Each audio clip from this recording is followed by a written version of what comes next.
नमस्कार दोस्तों, आपने मोदी जी को कई बार कहते सुना होगा कि आप ईमानदारी से अपना टैक्स भरिए।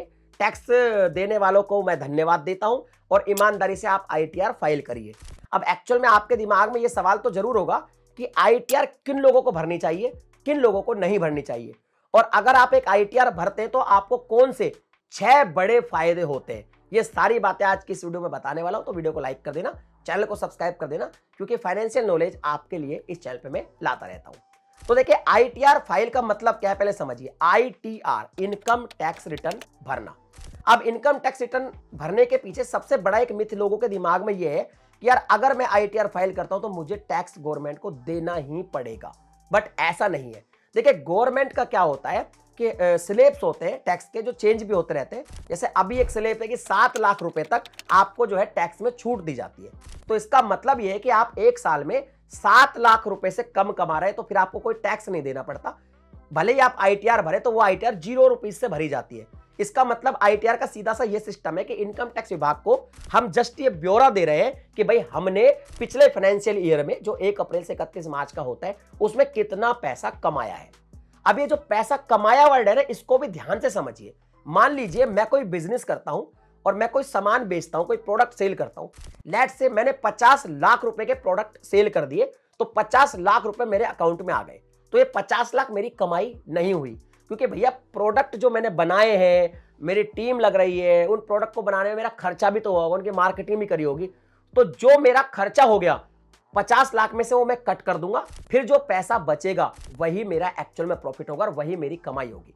अगर मान लीजिए 50 लाख रुपए में मेरा 35 लाख का तो खर्चा ही हो गया, भैया प्रोडक्ट बनाया, कच्चा माल लाया, कंपनी में जो बंदे लग रहे हैं उनको सैलरी दी, जो भी था कंपनी में, लाइट का बिल भरा, जो भी कुछ था, मशीनें लगाई, वो सब घटा के अगर 35 लाख रुपए खर्चा हो गया, 15 लाख रुपए मुझे प्रॉफिट बचा, तो ये 15 लाख रुपए ही आपकी कमाई है और इसी की आपको आईटीआर भरनी होती है। यानी आपको ये बताना होता है कि देखिए जी 15 लाख रुपए मेरा ये कमाई हुआ है, ये आईटीआर है। अब 15 लाख में अगर गवर्नमेंट ये कहती है कि भैया 7 लाख तक तो आपकी टैक्स में छूट है, तो 15 लाख में 7 लाख और छूट हो गई, बचे आपके 8 लाख। तो 8 लाख पे जो भी स्लैब के हिसाब से टैक्स बनेगा वही टैक्स आपको पे करना पड़ेगा। और अगर मान लीजिए टैक्स आपका बन ही नहीं रहा है, मान लो भैया 50 लाख में आपका कमाई नहीं हुआ, कमाई कम हुआ, तो आपको फिर अगर छूट में आएगा तो छूट में, या फिर थोड़ा बहुत कम जो है टैक्स भरना पड़ेगा। अब मान लो आपका टोटल जो कमाई है वो सपोज 3 लाख रुपया ही हुआ और आपने आईटीआर फाइल कर दिया, तो आपकी 0 रुपीज से आईटीआर भरी जाएगी। आपको टैक्स में छूट है 7 लाख तक, तो आपका कोई भी टैक्स नहीं भरा जाएगा। तो आईटीआर बेसिकली सभी लोगों को भरनी चाहिए अकॉर्डिंग टू मी। अब ऐसा नहीं है कि भैया कोई भी बेचारा भर दे। मान लो कोई रिक्शा चलाता है, वो भी कह दो भाई तू भी भर, भाई कोई बेचारा मजदूरी करता है तू भी भर, ऐसा नहीं। जो लोग प्रोफेशनल तरीके से काम करते हैं उनको आईटीआर भर लेना चाहिए। अगर आप जॉब करते हैं या आप यूट्यूबर हैं, सेल्फ एम्प्लॉयड है, थोड़ा प्रोफेशनल तरीके से काम करते हैं, तो आपको आईटीआर जरूर फाइल करनी चाहिए, भले ही आप टैक्स की स्लैब में आते हैं नहीं आते। चाहे आपकी 7 लाख से ऊपर इनकम है तो आपका जो टैक्स बनेगा वो दे दीजिएगा, और अगर आपके 7 लाख से कम इनकम है, मान लो 6 लाख रुपए इनकम है, तो आप 0 की आईटीआर भर सकते हैं। अब बात आती है कि आईटीआर भरने से आपको जो बड़े 6 फायदे होते हैं वो कौन कौन से फायदे होते हैं। तो देखिए, आईटीआर भरने के लिए आपको पैन कार्ड तो चाहिए होता है। तो जो पैन कार्ड होता है वो आपका पैन नंबर होता है, परमानेंट अकाउंट नंबर। वो अकाउंट नंबर से ही पे सारे आपके ट्रांजैक्शन होते हैं और वही आपकी बैंक से लिंक होते हैं। अब देखिए, इसमें सबसे बड़ा फायदा तो ये है कि अगर मान लीजिए आप आईटीआर भरते हैं और आपको मान लो क्रेडिट कार्ड चाहिए, तो आप क्रेडिट कार्ड आईटीआर के बेस पे ले सकते हैं। मैंने अपना जो पहला क्रेडिट कार्ड है वो आईटीआर के बेस पे ही लिया था। तो आईटीआर के बेस पे आपको क्रेडिट कार्ड मिल जाते हैं, क्योंकि आपने आईटीआर के बेस पे ये बता दिया। मान लो मैं 4 लाख रुपए कमाता हूं 1 साल के, तो मैंने इनकम टैक्स कोई ब्यौरा दे दिया आईटीआर में कि मैं 4 लाख रुपए कमाता हूं, तो बैंक भी ये समझ जाएगा कि आपकी 4 लाख रुपए सालाना इनकम है। उसके हिसाब से वो आपको लिमिट सेट करके एक क्रेडिट कार्ड दे सकता है। दूसरा बड़ा फायदा है आईटीआर भरने का कि आपको लोन मिलने में बहुत फायदा होता है। आपको लेट्स से पर्सनल लोन चाहिए, होम लोन चाहिए, कोई भी कार लोन चाहिए, अगर आप आईटीआर रेगुलर भर रहे हैं तो आपको लोन इजीली मिल जाता है। यह भी इसका एक बहुत बड़ा फायदा होता है। अब बात करते हैं तीसरे फायदे की। एक होता है जी टीडीएस, टैक्स डिडक्शन सोर्स। ये क्या होता है, जैसे मान लो आप एलआईसी वगैरह के एजेंट हैं या कोई ऐसी जगह काम करते हैं, या आपका कहीं से पेमेंट आता है, मान लो यूट्यूबर ही है। अब यूट्यूबर मान लो स्पॉन्सरशिप करता है तो किसी से पैसा लेता है, तो कुछ परसेंट टीडीएस काटते हैं आपके पैन नंबर पे। कोई कंपनी 1% काटती है, कोई 2%, कोई 5%, कोई 10%। वो जो टीडीएस कटता है वो एक्चुअली कंपनी आपके बिहाफ पे टीडीएस को इनकम टैक्स विभाग को जमा करा देती है।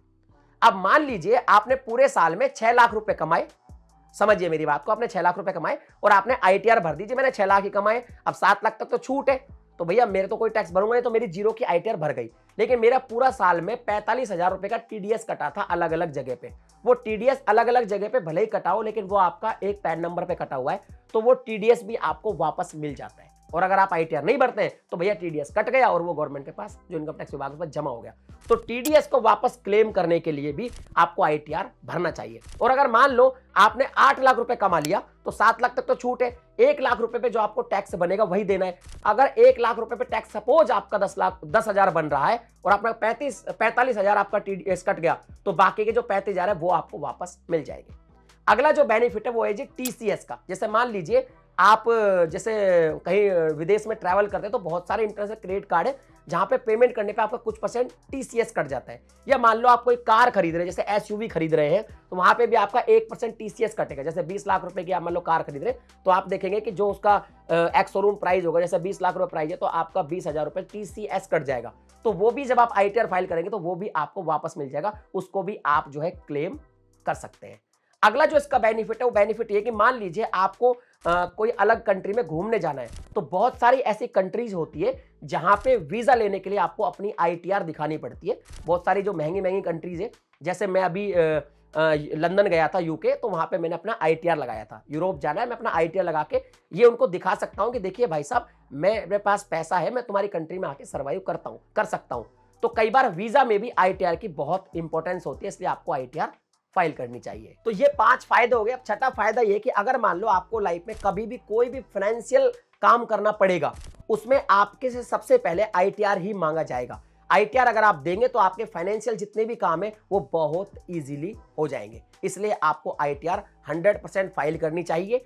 1 अप्रैल से लेकर 31 मार्च तक जो भी फाइनेंशियल ईयर होता है, उसमें जो भी आपने कमाया उसका आईटीआर आप भर सकते हैं अपने सीए से बात करके, अकाउंटेंट से बात करके, या फिर यूट्यूब पे कोई वीडियो देख के ऑनलाइन भी आप अपना आईटीआर फाइल कर सकते हैं, कोई भी दिक्कत नहीं है। तो आईटीआर जरूर भरिए और ईमानदारी से अपना टैक्स दीजिए, और इससे आपको गर्व भी होता है कि आप इस देश के नागरिक हैं, तो आप इस देश में कुछ कंट्रीब्यूट कर रहे हैं। चलिए मिलता है अगली वीडियो में एक नए टॉपिक के साथ, तब तक के लिए जय हिंद।